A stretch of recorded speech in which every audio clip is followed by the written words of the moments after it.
buenas. Esta é um meu avatar. Pentru că mi-am stărit Roblox-ul și mi-am instalat din nou.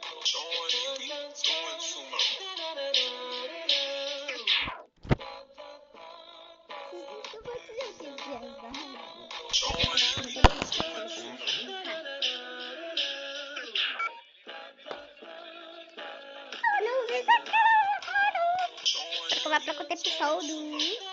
Vă pup!